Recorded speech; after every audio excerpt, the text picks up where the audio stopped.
So statistics అనేవి చూసి చెప్పచ్చు. సో ఒక 2-3 ముఖ్యమైన విషయాలు నేను చెప్పాలనుకుంటున్నాను. మొదటిది, మన రాష్ట్రంలో చూసుకుంటే బర్డ్ ఫ్లూ అనేది నార్త్ ఆంధ్ర అంటే ఏలూరు, వెస్ట్ గోదావరి, ఈస్ట్ గోదావరి ఆ జిల్లాల్లో బర్డ్ ఫ్లూ అనేది కొంచెంగా అఫెక్ట్ అయింది.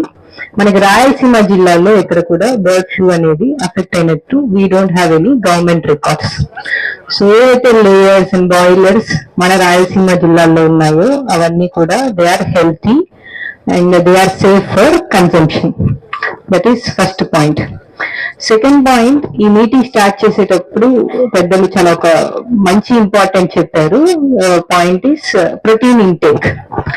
సో మనము మన భారతదేశ క్యూజిన్ అంటే మనం తినే ఆహారాన్ని చూసుకున్నట్లయితే మనం ప్లేట్ లో పెట్టుకున్నప్పుడు ఒక 70-80% రైస్ పెట్టుకుంటాము, ఒక 20-30% దాల్, నెక్స్ట్ కొంచెం వెజిటబుల్స్ కర్డ్ తో మనం తింటాం.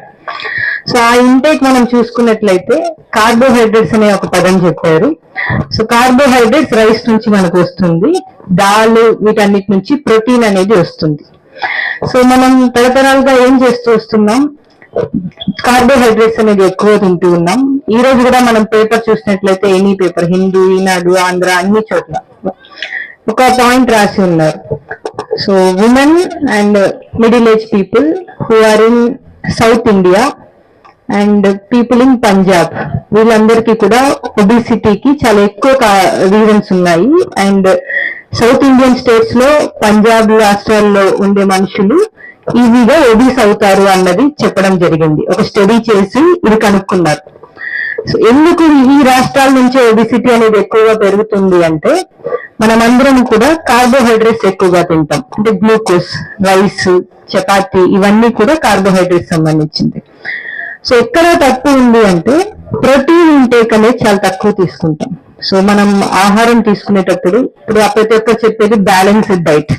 సో బ్యాలెన్స్డ్ డైట్ అనేది తీసుకోవాలి అందరూ అని చెప్తారు, డాక్టర్ల దగ్గర కానీ ఇప్పుడు ఎక్కడ కూడా న్యూస్ పేపర్ లో కానీ మీడియాలో కానీ బ్యాలెన్స్డ్ డైట్ అనేది చాలా ఎక్కువగా హల్చల్ చేస్తున్న విషయం. బ్యాలెన్స్డ్ డైట్ ఏంటి అంటే కార్బోహైడ్రేట్స్ ఉండాలి మీకు ఎనర్జీ కోసం, ప్రోటీన్ ఉండాలి మీ మజిల్ బిల్డ్ అవ్వడం కోసం, అదేవిధంగా ఫైబర్ ఉండాలి, న్యూట్రియంట్స్ ఉండాలి. ఫైబర్ అంటే పీచు పదార్థాలు. ఇవన్నీ ఉంటేనే మీరు తీసుకుంటున్న ఆహారము బ్యాలెన్స్ గా ఉంది అని, అదేవిధంగా మీ ఆరోగ్యం, మీ కుటుంబం వాళ్ళ యొక్క ఆరోగ్యం కూడా చాలా మంచిగా ఉంటుంది అన్నది విషయం. సో ప్రోటీన్ ఇంటేక్ చూసుకున్నట్లయితే సైన్స్ అండ్ రీసెర్చ్ ప్రకారం ఒక మనిషి ఎన్ని కేజీలు ఉంటే అన్ని గ్రాముల ప్రోటీన్ ఒక రోజుకి వాళ్ళు తీసుకోవాలి. ఇప్పుడు ఒక 30 to 40 years ఉన్న మనిషి ఒక 60-65 kgs ఉంటే రోజుకి వాళ్ళు 65 grams ప్రోటీన్ తీసుకోవాలి. సో మన ఆహార నియమాలు చూసుకుంటే మనం హార్డ్లీ 20 గ్రాముల ప్రోటీన్ లేదా 10 గ్రాముల ప్రోటీన్ కంటే ఎక్కువ తీసుకోం. సో మనం మార్నింగ్ తీసుకునే ఇడ్లీ దోశ కానీ, మధ్యాహ్నం తినే రైస్ కానీ, నైట్ తీసుకునే చపాతీ కూడా. సో యూజువల్ గా అందరూ చపాతీ తినేస్తే హెల్త్ కి మంచిది అనే ఒక అపోహలో ఉంటాం. రైస్ నుంచి మీకు ఎంత ప్రోటీన్, ఎంత కార్బోహైడ్రేట్స్ వస్తుందో చపాతీ నుంచి కూడా అంతే వస్తుంది. సో ఎందుకు ఈ డైటరీ క్లాస్ అంతా మీకు చెప్తున్నాను అంటే protein cheapest source of protein is meet. So ఒక ఎగ్ లో మీరు తీసుకుంటే you will have around 7 to 8 grams of protein, 1 complete boiled egg. Egg white లో తీసుకుంటే మీరు will have 3 to 4 grams of protein. So chicken లో తీసుకుంటే you will have very high source of protein.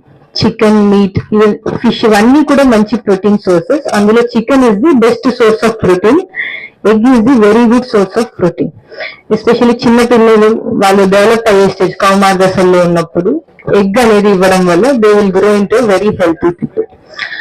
So ఈ diet conscious తో కనుక మనం పిల్లల్ని చిన్నప్పటి నుంచే ఏ విధంగా ఆహారపు అలవాట్లని, ఈ విధంగా బ్యాలెన్స్డ్ డైట్ లో మనం వాళ్ళని అలవాటు చేయగలిగితే they will grow into very healthy individuals and 40, 60, 70, 80, 90 years వరకు కూడా వాళ్ళు ఎటువంటి నాన్ కమ్యూనికబుల్ డిసీజెస్ అంటే బీపీ కానీ, డయాబెటీస్ కానీ, ఒబిసిటీ కానీ ఇవన్నీ రాకుండా వాళ్ళు చాలా హెల్తీగా ఉంటారు. అదేవిధంగా మీ యొక్క హెల్త్ కూడా బాగా ఇంప్రూవ్ అవుతుంది.